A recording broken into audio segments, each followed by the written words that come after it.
If you've always been told you're smart, but you constantly struggle to finish what you start, your biggest obstacle isn't laziness, it's your own intelligence. High IQ brains are beautifully optimized to spot patterns, solve complex puzzles, and learn concepts instantly.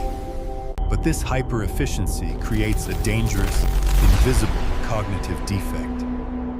Think back to your early school days. For most of your youth, learning was incredibly cheap. You didn't need to lock yourself in a room and study for 8 hours to pass a difficult exam. You just caught on to the concept during the lecture, skimmed the textbook, and easily walked away with an A+. Your brain became deeply addicted to this effortless validation.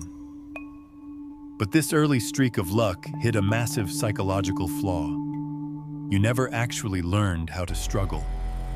The moment you hit the messy, chaotic beginner phase of adult projects, your brain treats that unfamiliar friction as an existential threat. This isn't just a personal frustration.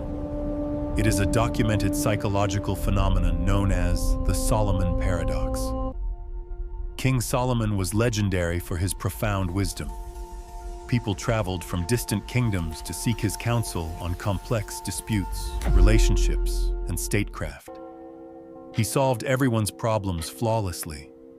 Yet, in his own personal life, Solomon made disastrously chaotic decisions that ultimately led to the collapse of his own kingdom. Clinical data tracking gifted children into their late 20s and 30s reveals a staggering correlation. A massive percentage of high IQ individuals drastically underperform their peers over the long term. They find themselves stuck in middle management, floating between unfinished passion projects, or abandoning creative ideas entirely. Why? Because a high intelligence acts as an elite emotional shield. When an average mind encounters a hurdle, they try, fail, and try again. But when a smart mind encounters a hurdle, it uses its massive processing power to rationalize inaction. You create complex, highly sophisticated theories for exactly why an idea won't work, why the market is saturated, or why the timing isn't perfect. Doing all of this before you've even spent a single hour executing the work. Your brain uses logic to justify your cowardice. When you look beneath the surface, there are 3 distinct internal glitches running in your subconscious mind right now. Glitch number 1 is micro-friction intolerance. Because your brain is naturally optimized for speed, any minor setback, a software error, a bad first draft, a piece of negative feedback, feels completely unacceptable. You expect immediate mastery. When reality doesn't match your speed of thought, your brain throws an error code and tricks you into thinking you've lost interest. Glitch number 2 is ego shielding. For your entire life, your core identity has been built around being the smart one, the talented one, or the person with high potential. This identity is a trap.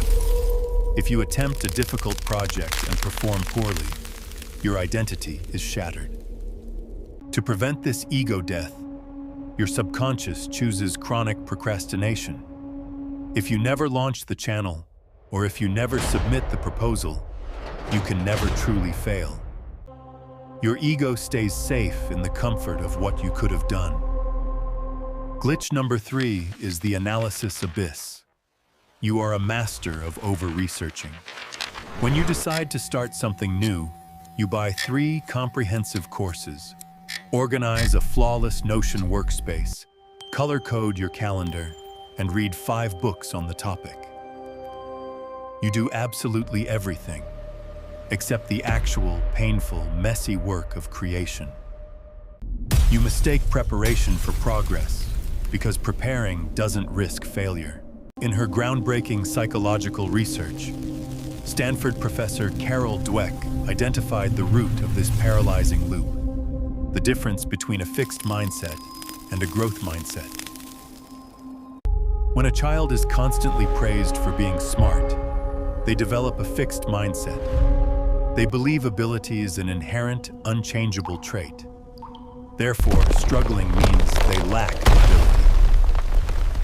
Conversely, children praised for their effort develop a growth mindset. They view struggle not as an indicator of low intelligence, but as the literal mechanism of growth.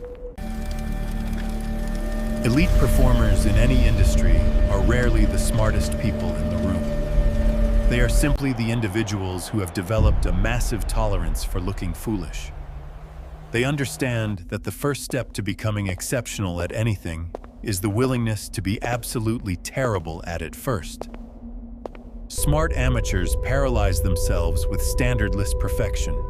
Elite professionals focus entirely on volume to break a system loop that has been hardwired into your brain since childhood. You cannot rely on cheap motivation. You must deploy a behavioral framework called the 20-hour Defect contract.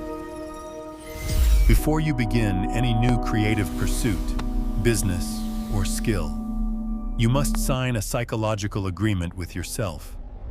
For the first 20 hours of raw, unedited execution, your intelligence is completely paused. You give yourself explicit, radical permission to be completely embarrassing. Your videos will look cheap. Your writing will sound clumsy. Your code will crash constantly. By separating your self-worth from the immediate outcome for exactly 20 hours, you completely bypass your brain's ego-shielding glitch. You stop worrying about doing it perfectly, and you focus entirely on completing the hours.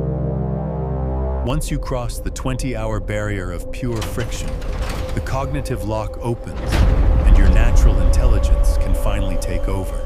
Your true potential is never measured by how easily things come to you in the beginning. It is measured by how much friction you can tolerate before you quit. It is time to stop being smart and start being dangerous. If you want to see how this hidden psychological matrix completely dictates your social hierarchy and commands respect in a room without saying a single word, click right here. I'll see you there.